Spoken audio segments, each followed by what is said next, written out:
En la cocina de Pedro, enseñanza y predicción de la captura del Bautista.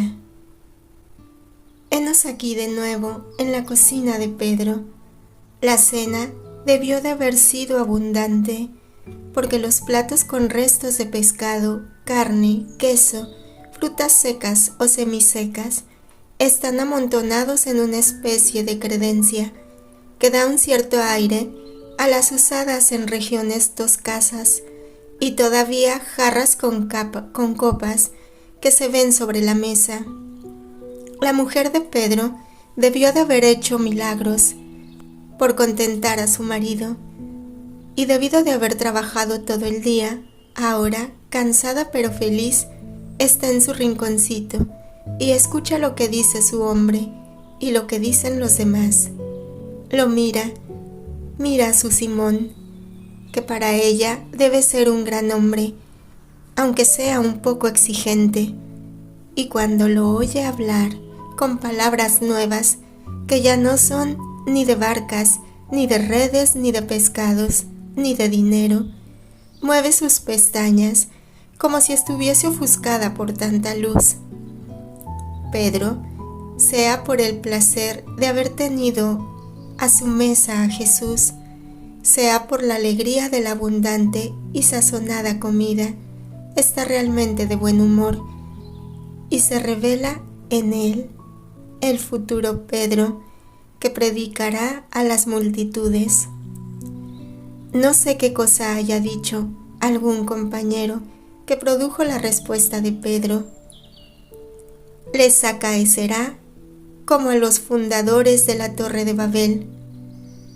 Su misma soberbia provocará el derrumbe de sus teorías y quedarán aplastados. Andrés objeta a su hermano con: pero Dios es misericordia, impedirá el derrumbe para darles tiempo a reconocer sus yerros. No te imagines, en la cúspide de la soberbia pondrán calumnias y persecuciones, ya me lo imagino, persecuciones sobre nosotros, para dispersarnos por testigos odiosos. ¿Y cómo atacarán con engaño la verdad? Dios los castigará y perecerán. ¿Tendremos fuerza para resistir?, pregunta Tomás. Bueno, yo por mí no las tendré, confío en él. Y Pedro señala al maestro, que escucha y calla con la cabeza un poco inclinada, como para tener escondida la expresión de su rostro. Yo pienso que Dios no nos dará pruebas superiores a las nuestras, a nuestras fuerzas, dice Mateo. O por lo menos las aumentará en proporción a ellas, concluye Santiago de Alfeo. Él ya lo hace. Yo era rico y poderoso. Si Dios no me hubiese querido conservar para un fin suyo, habría perecido en la dispersión cuando fui perseguido y leproso. Habría terminado conmigo mismo. Sin embargo, en mi derrumbe completó. Descendió una riqueza nueva que jamás antes había yo tenido. La riqueza de la persuasión de que Dios existe. Antes, Dios. Yo era un creyente, era fiel israelita, pero mi fe era de formalismos. Me parecía que su premio era siempre inferior a mis virtudes. Me tomaba la libertad de discutir con Dios, porque creía yo ser algo en la tierra. Simón Pedro tiene razón. Yo también edificaba una torre de Babel con las autoalabanzas y satisfacciones de que yo era algo, cuando todo se derrumbó y fui gusano aplastado bajo el peso de toda inutilidad humana. Entonces no discutí más con Dios, sino conmigo mismo, con mi fauto ser, y terminé por destruirlo. Y cuanto más lo hacía, al abrir camino a lo que pienso sea el Dios inmanente en nuestro ser terrestre, tanto más alcanzaba yo una fuerza, una riqueza nueva, la certeza de que no estaba yo solo y de que Dios velaba sobre el hombre vencido por el hombre y por el mal. Según tú, piensas que sea Dios lo que dijiste, el Dios inmanente en nuestro ser terrestre. ¿Qué quiere decir? No te comprendo y me parece una herejía. Dios es lo que conocemos por la ley y los profetas, no hay otro medio, dice un poco severo Judas Iscariote. Si estuviese Juan, te lo diría mejor que yo, pero yo te lo digo como lo sé.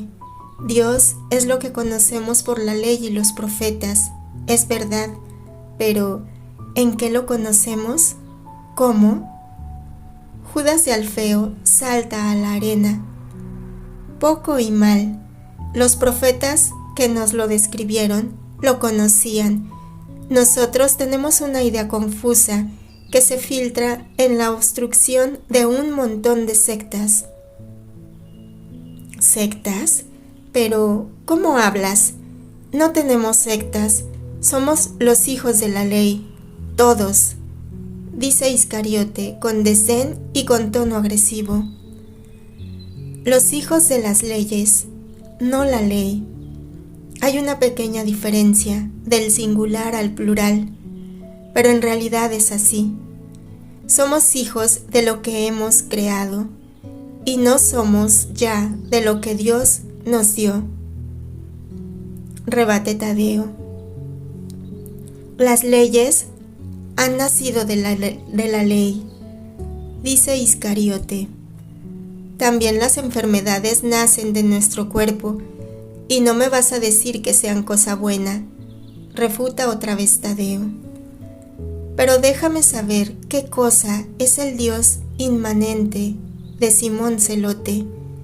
Iscariote, que no ha podido contradecir lo que dijo Tadeo, busca llevar la disputa al punto de donde había surgido. Simón Zelote dice: vuestros sentidos siempre tienen necesidad de una base para captar una idea. Cada uno de nosotros, me refiero a nosotros que creemos, cree por la virtud de la fe en el Altísimo Señor y Creador, eterno Dios, que está en el cielo. Todos los seres tienen más necesidad de esta fe desnuda, virgen, incorpórea, que es apta y que basta a los ángeles que ven y aman a Dios espiritualmente, condividiendo con Él la naturaleza espiritual y teniendo la capacidad de verlo. Nosotros tenemos necesidad de crearnos una figura de Dios, figura que se obtiene de las cualidades esenciales que atribuimos a Dios para dar nombre a su perfección, absoluta, infinita. Cuanto más el alma se concentra, tanto más logra llegar a una precisión en el conocimiento de Dios. Esto es lo que llamo Dios inmanente. No soy filósofo, tal vez empleé mal la palabra, pero al final de cuentas, para mí Dios inmanente quiere decir sentir, percibir a Dios en nuestro espíritu, sentirlo y percibirlo no como una idea abstracta, sino como una presencia real que nos da una fortaleza y paz desconocidas. Está bien, pero, en fin de cuentas, ¿cómo lo sentías? ¿Qué diferencia hay entre sentir por la fe y sentir por la inmanencia? Pregunta un poco irónico Iscariote. Dios es seguridad, muchacho. Cuando lo sientas, como dijo Simón, con esa palabra que no entiendo a la letra, pero sí su espíritu, y piensas que nuestro mal radica en entender solo la letra y no con el espíritu de la palabra de Dios, quiere decir que llegas a captar no solo el concepto de la majestad terrible, sino la paternidad dulcísima de Dios. Quiere decir que sientes que aunque todo el mundo te juzgase y condenase injustamente, uno solo, Él, el Eterno, que hace las veces de Padre, no te juzga, sino que, absuelve y consuela. Quiere decir que sientes que aunque todo el mundo te odiase, experimentarías en ti un amor mayor que todo el mundo. Quiere decir que arrojado en una cárcel o en un desierto, siempre sentirías que alguien te habla y te dice: sé santo para que seas como tu Padre.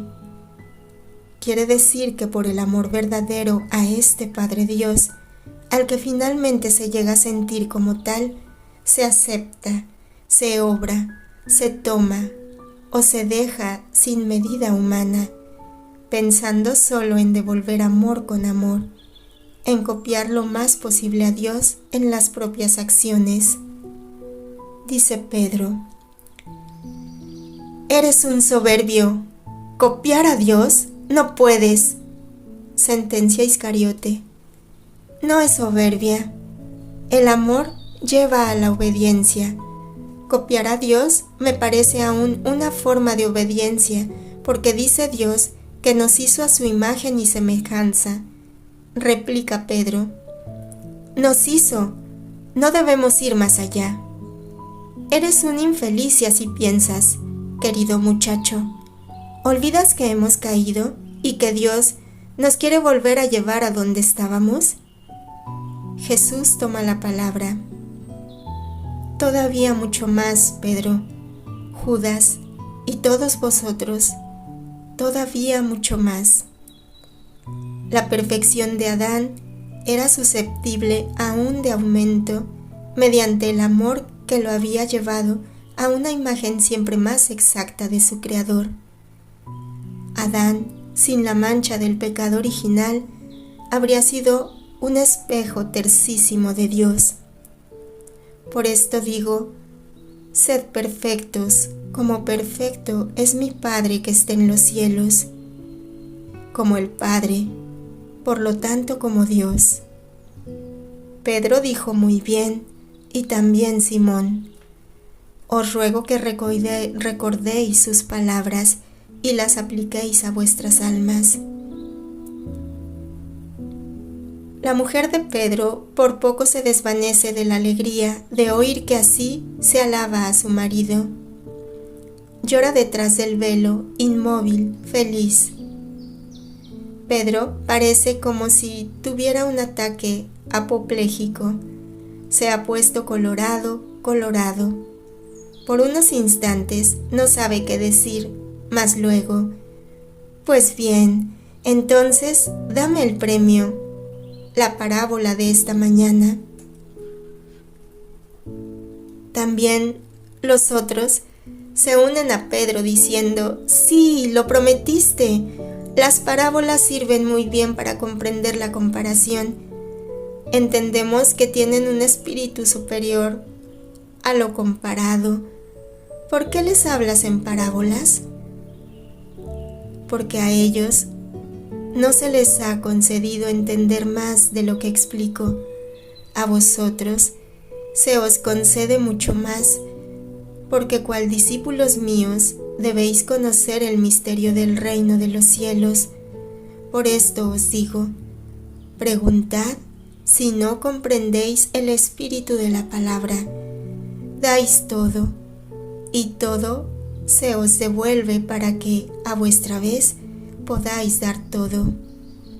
Dais a Dios a todo: afectos, tiempo, intereses, libertad, vida. Y Dios os da todo para recompensaros y para haceros capaces de dar todo en nombre de Dios, a quien está detrás de vosotros. De este modo, a quien ha dado, se le dará abundantemente, pero a quien no da sino parcialmente y de hecho no ha dado todo, se le quitará aún lo que tiene.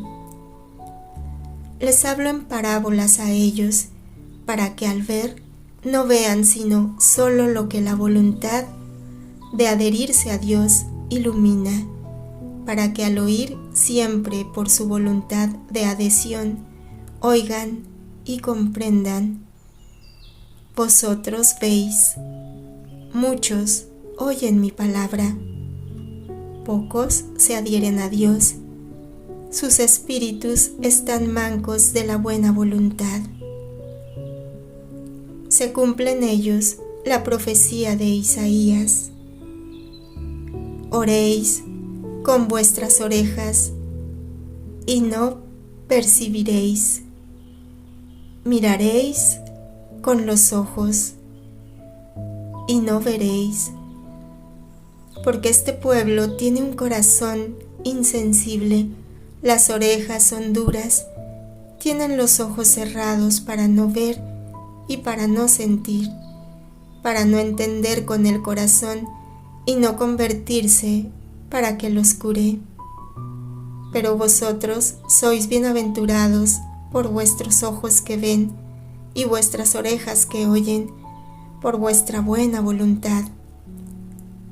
En verdad os digo que muchos profetas y muchos justos desearon ver lo que veis y no vieron, oír lo que oís y no lo oyeron.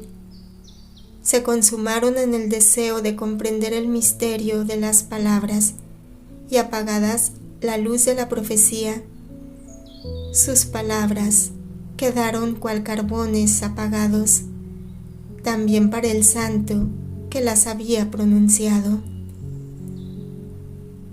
Solo Dios se manifiesta a sí mismo. Cuando se retira su luz, una vez que terminó el fin de iluminar el misterio, la incapacidad de entender liga, como las vendas de una momia, la real verdad de la palabra recibida. Por eso te dije esta mañana, llegará un día en que volveréis a encontrar cuanto se te ha dado. Ahora no puedes retenerlo, pero después la luz vendrá sobre ti, y no por un momento, sino por una unión inseparable del Espíritu Santo con el tuyo, por lo cual tu enseñanza será infalible en lo que es cosa del reino de Dios, así como en ti, en tus sucesores, si vivieren de Dios como de único pan. Ahora escuchad el espíritu de la parábola. Tenemos 4 clases de campos: los fértiles, los espinosos, los pedregosos y los llenos de caminos. Tenemos también 4 clases de espíritus. Tenemos los espíritus honestos, los espíritus de buena voluntad, los que ella misma y las obras de su apóstol, de un verdadero apóstol, preparan, porque hay apóstoles que tienen el nombre, pero no el espíritu, los cuales son más crueles en su voluntad que se está formando que los mismos pájaros, espinas y piedras. Trastornan en tal modo con sus intransigencias, prisas, regaños, amenazas, que alejan para siempre de Dios. Hay otros, por el contrario, que con un derroche de benignidad fuera de lugar, hacen secar la semilla en un terreno muy blando. Privados de un espíritu viril, lo quitan a las almas cuyo cargo tiene. Pero quedémonos con los verdaderos apóstoles, o sea, con los espejos tersos de Dios. Son paternales, misericordiosos, pacientes y al mismo tiempo fuertes como su Señor. Así pues, los espíritus que ellos preparan y su propia voluntad pueden compararse a los campos fértiles limpios de piedras y de zarzas, sin grama ni cizaña, en los que prospera la palabra de Dios, y cada palabra, una semilla, un manojo de espinas, un manojo de espigas, produciendo en algunas partes el 100 por 1, en otras el 60, en otras el 30. ¿Hay de estos entre los que se sugieren? Ciertamente, serán los santos. Entre ellos hay de todas las castas y de todas las naciones.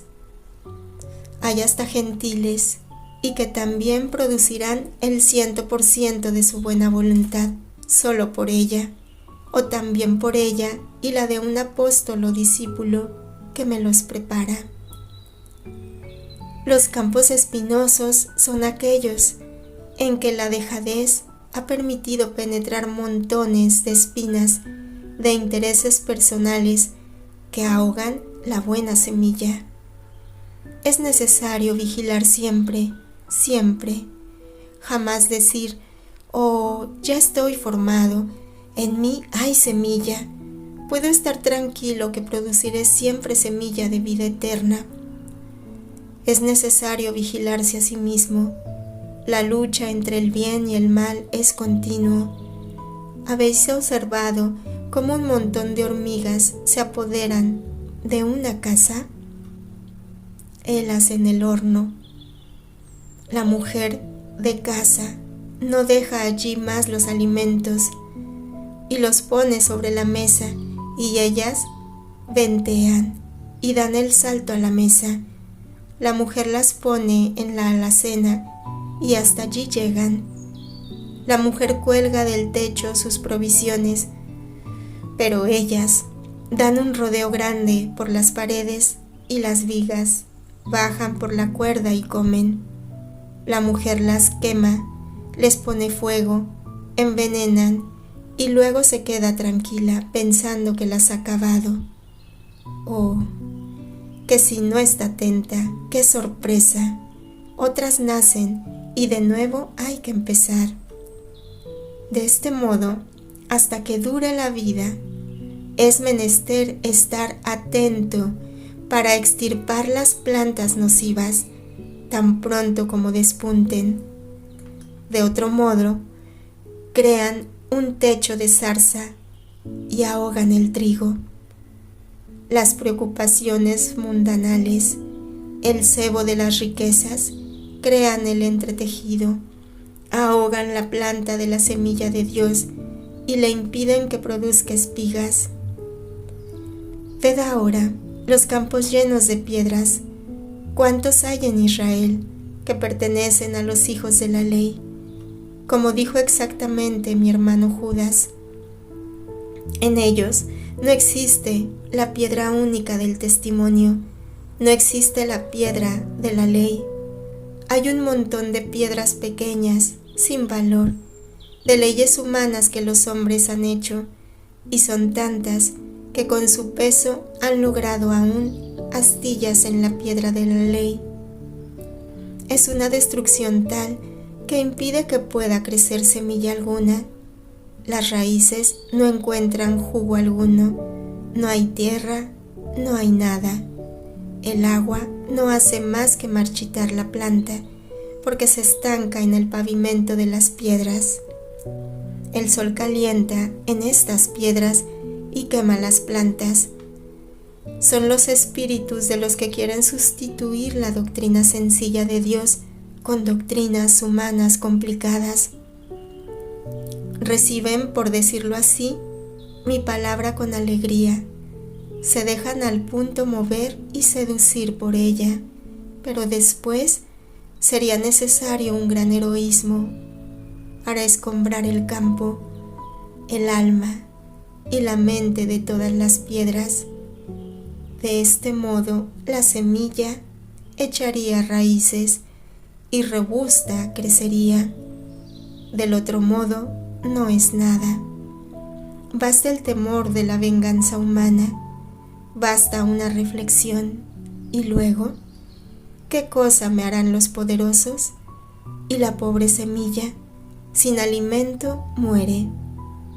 Basta que todo el montón de piedras haga ruido vano de 100 y 100 preceptos, que han sustituido el precepto, para que el hombre perezca junto con la semilla aceptada.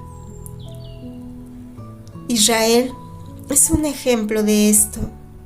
Esto explica en qué forma el acercarse a Dios vaya en proporción inversa del poder humano. Los últimos campos están llenos de caminos, están desnudos, llenos de polvo. Son los mundanos, los egoístas. La comodidad es su ley, el gozar su meta. No fatigarse, adormilarse, reír, comer. Entre estos, el espíritu mundano es rey. El polvo de la mundicia cubre el terreno que toma el color negruzco. Los pájaros, esto es, las disipaciones, se precipitan en los millares de caminos abiertos para hacer más fácil la vida. El espíritu del mundo, esto es, el del maligno, picotea y destruye cada semilla que cae en este terreno abierto a toda sensualidad y livianidad. ¿Habéis entendido? ¿Tenéis algo que preguntar? ¿No? Entonces podemos ir a descansar para irnos mañana a Cafarnaúm. Debo ir primero a un cierto lugar antes de empezar el viaje a Jerusalén para la Pascua. ¿Volveremos a pasar por Arimatea?, preguntó Iscariote. No es seguro, depende de... Se oyen afuera que tocan la puerta. ¿Quién podrá ser a esta hora?, dice Pedro, que se levanta para ir a abrir. Es Juan, espantado, lleno de polvo, con señas visibles de que ha llorado. ¿Tú? ¿Aquí?, gritan todos. ¿Qué ha pasado? Jesús se ha puesto en pie y pregunta: ¿Y mi madre dónde está? Juan, que ha seguido avanzando, se arrodilla a los pies de su maestro, extiende los brazos como para pedir socorro y dice: Tu madre está bien, pero llora como yo también y como otros muchos. Te ruega que no vengas por la ribera del Jordán viniendo de nuestra parte. Por eso me mandó que viniese a donde estás, pues Juan tu primo ha sido puesto en prisión. Juan llora mientras un alboroto se levanta entre los presentes. Jesús visiblemente se pone pálido, pero no se intranquiliza. Le dice: Levántate y cuéntanos. Bajaba yo con tu mamá y con las mujeres. También Isaac y Timoteo estaban con nosotros. 3 mujeres y 3 hombres. Obedecí tus órdenes de llevar a María donde estaba Juan. Ah, tú sabías que era el último adiós, que debía ser la última despedida. Hace unos días hubo una tempestad que hizo que nos detuviéramos algunas horas, pero fueron suficientes para que Juan no volviese a ver a María. Llegamos a la hora de la siesta y él había sido hecho prisionero en la madrugada. ¿Dónde? ¿Cómo? ¿Qué fue? ¿En su cueva? Todos preguntan, todos quieren saber. Fue traicionado. Emplearon tu nombre para traicionarlo. ¡Qué horror! ¿Quién fue? A gritos todos preguntan. Juan se estremece. Despacio, con horror, dice algo que ni siquiera el aire debería oír. Un discípulo suyo. El alboroto llega hasta el cielo. ¿Quién maldice? ¿Quién llora? ¿Quién, sin saber qué hacer, se queda cual estatua? Juan se echa al cuello de Jesús y grita: Tengo miedo por ti. Los santos tienen sus traidores, que se venden por el oro y por el temor a los grandes, por sed de premio, por obedecer a Satanás, por miles y miles de cosas. Oh Jesús, Jesús, Jesús, qué dolor. Mi primer maestro, mi Juan que me entregó a ti. Está bien, está bien. Por ahora nada me sucederá. Y después, me veo a ellos. Tengo miedo de todos, también de mí. Estará entre nosotros tu traidor. Pero, ¿estás loco? ¿Crees que no lo haríamos pedazos? Grita Pedro. Iscariote, oh, sí estás loco, jamás lo seré. Pero si me sintiese tan débil, de modo que pudiese llegar a serlo, me mataría. Es mejor así que asesino de Dios. Jesús retira a Juan y sacude enérgicamente a Iscariote diciéndole: no blasfemes, ninguna cosa te podrá hacer débil, si no quieres. Y si fuese así, llora, y no añadas un crimen más al deicidio. Quien se separa de Dios se hace débil. Luego regresa a donde está Juan, que llora inclinado sobre la mesa y le dice: habla con orden, yo también sufro, era mi pariente, fue mi precursor.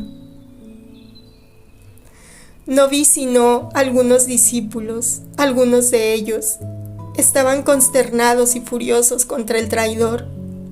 Los otros habían acompañado a Juan hasta su prisión para estar cercanos a su muerte. Aún no ha sido muerto. La otra vez pudo huir. Trata Zelote de consolar a Juan, a quien quiere mucho. Aún no ha sido muerto, pero morirá, responde Juan. Sí, morirá. Lo sabemos como yo lo sé. Esta vez nada, ni nadie lo salvará. ¿Cuándo? No lo sé. Sé que no saldrá vivo de las manos de Herodes. Sí, de Herodes. Oye, fue él hacia esos desfiladeros por donde pasamos al regresar a Galilea, entre el monte Ebal y Garizim, porque el traidor le dijo: el Mesías está muriendo porque sus enemigos lo asaltaron. Te quiere ver para confiarte un secreto. Y él fue con el traidor y con algún otro. En el fondo del valle había soldados armados de Herodes que lo aprendieron. Los demás huyeron y llevaron la noticia a los discípulos que estaban cerca de Enón. Apenas había llegado cuando llegué con tu madre. Y lo que es horrible es que fue uno de los de nuestra ciudad, y que los fariseos de Cafarnaúm estuvieron a la cabeza del complot para aprenderlo.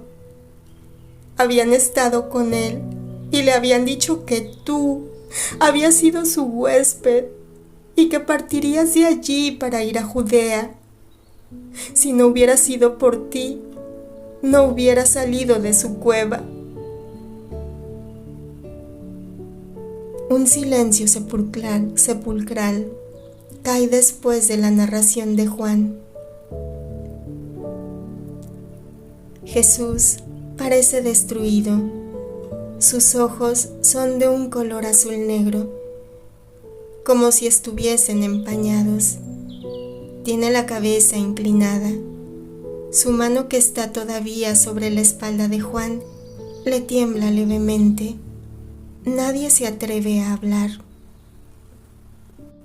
Jesús rompe el silencio. Iremos a Judea por otro camino. Mañana, de todos modos, debo ir a Cafarnaúm lo más pronto posible. Descansad. Voy arriba entre los olivos. Tengo necesidad de estar solo. Y se va sin añadir más. Cierto, va a llorar, murmura Santiago de Alfeo. Sigámoslo, hermano, dice Judas Tadeo. No, déjalo que llore. Vamos despacio a la escucha. tengo miedo de acechanzas por todas partes, añade Celote. Sí, vamos, nosotros los pescadores a la orilla. Si alguien viene de la parte del lago lo veremos. Vosotros por los olivos. Ciertamente estará en su lugar acostumbrado, cerca del nogal. Cuando despunte el sol, prepararemos la barca para irnos pronto. ¡Qué serpientes! Ya lo había dicho yo. Muchacho, la madre de él, ¿está de veras segura? Oh, sí. También los pastores discípulos de Juan se fueron con ella. Andrés, no veremos más a nuestro Juan. Cállate, cállate. Me parece el canto del cuco. Uno que sigue al otro y... Por el arca santa, si continuáis hablando de desventuras que pueden sobrevenir al maestro, ved que probaréis mis remos sobre vuestros riñones, grita Pedro enfurecido. Vosotros, dice a los que irán en dirección de los olivos, tomad bastones, ramas gruesas, allí hay un montón de leña, caminad. El primero que se acerque a Jesús para hacerle daño, que muera. Discípulos, discípulos, es menester ser precavidos de los nuevos, exclama Felipe. El nuevo discípulo se siente herido y pregunta, ¿dudas de mí? Él me escogió, porque quiso. No dudo de ti, sino de los escribas y fariseos y de los adoradores. De allí vendrá la ruina, creédmelo. Salen, se desparraman unos por las barcas, otros por entre los olivos de las colinas, y todo termina.